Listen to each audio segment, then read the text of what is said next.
యెహోషువ 6వ అధ్యాయము.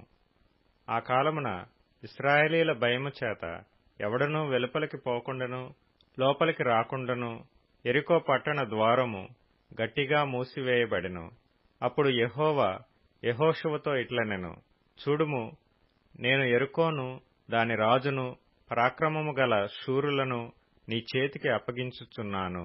మీరందరూ యుద్ధ సన్నద్ధులై పట్టణమును ఆవరించి ఒకమారు దాని చుట్టూ తిరగవలెను. అలాగు 6 దినములు చేయుచూ రావలెను. 7 యాజకులు పొట్టేలు కొమ్ము బోరలను పట్టుకొని ముందుగా నడువవలెను. 7వ దినమున మీరు 7 మార్లు పట్టణము చుట్టూ తిరుగుచుండగా ఆ యాజకులు బోరలనూదవలెను. మానక ఆ కొమ్ములతో వారు ధ్వని చేయుచుండగా మీరు బోరల ధ్వని వినునప్పుడు జనులందరూ ఆర్భాటముగా కేకలు వేయవలెను. అప్పుడు ఆ పట్టణ ప్రాకారము కూలును గనుక జనులు తమ ఎదుటికి చక్కగా ఎక్కుదురు అనెను. నూను కుమారుడైన యెహోషువ యాజకులను పిలిపించి, మీరు నిబంధన మందసమును ఎత్తుకొని మోయుడి. 7 యాజకులు యెహోవా మందసమునకు ముందుగా పొట్టేలు కొమ్ము బోరలను 7 పట్టుకొని నడవవలెనని వారితో చెప్పెను.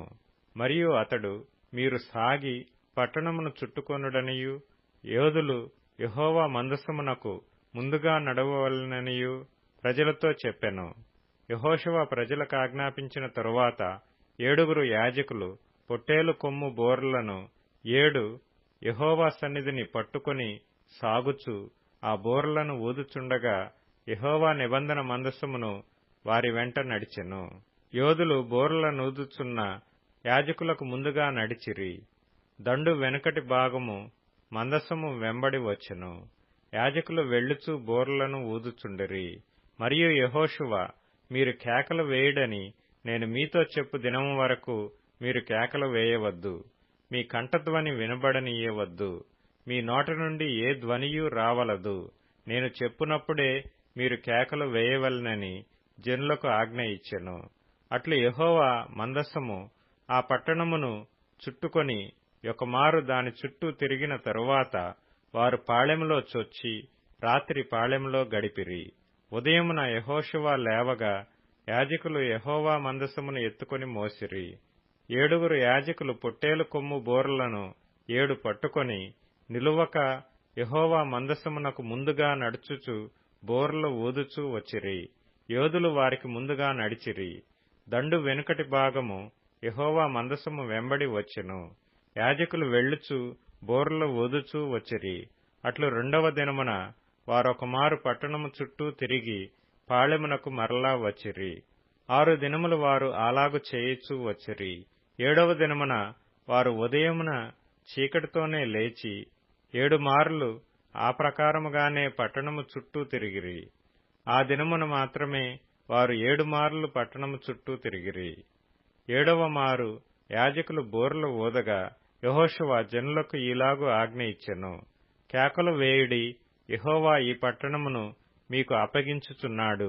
ఈ పట్టణమును దీనిలోనున్నది యావత్తును యెహోవా వలన శపింపబడెను. రాహాబు అను వేశ్య మనము పంపిన దూతలను దాచిపెట్టిన గనుక ఆమెయు ఆ ఇంటనున్న వారందరూ మాత్రమే బ్రతుకుదురు.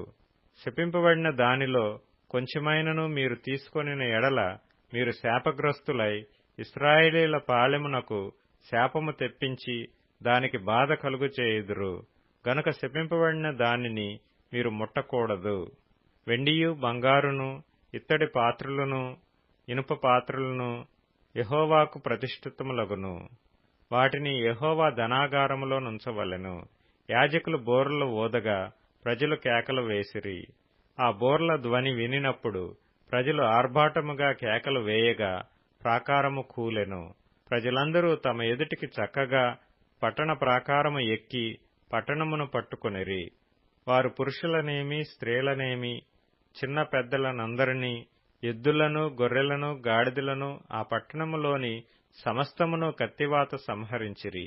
అయితే యెహోషువ ఆ వేశ్య ఇంటికి వెళ్లి మీరు ఆమెతో ప్రమాణం చేసినట్లు ఆమెను ఆమెకు కలిగిన వారినందరినీ అక్కడ నుండి తోడుకొని రండని దేశమును వేగుచూచిన 2 మనుషులతో చెప్పగా వేగులవారైన ఆ మనుషులు పోయి రాహాబును ఆమె తండ్రిని, ఆమె తల్లిని, ఆమె సహోదరులను, ఆమెకు కలిగిన వారినందరినీ వెలుపలికి తోడుకొని వచ్చిరి.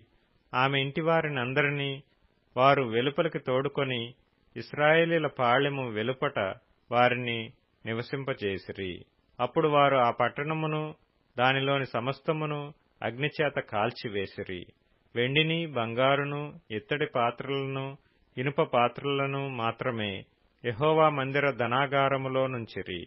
రాహాబను వేశ్య యెరికోను వేగుచూచుటకు యెహోషువ పంపిన దూతలను దాచిపెట్టి ఉండెను గనుక అతడు ఆమెను, ఆమె తండ్రి ఇంటి వారిని, ఆమెకు కలిగిన వారినందరినీ బ్రతుకనిచ్చెను. ఆమె నేటి వరకు ఇశ్రాయేలీయుల మధ్య నివసించుచున్నది. ఆ కాలమున యెహోషువ జనుల చేత శపథము చేయించి వారికీలాగు ఆజ్ఞాపించెను. ఎవడు యెరికో పట్టణమును కట్టించ పూనుకొనునో వాడు యెహోవా దృష్టికి శాపగ్రస్తుడగును. వాడు దాని పునాది వేయగా వాని జ్యేష్ఠ కుమారుడు చచ్చును. దాని తలుపులను నిలువనెత్తగా వాని కనిష్ఠ కుమారుడు చచ్చును.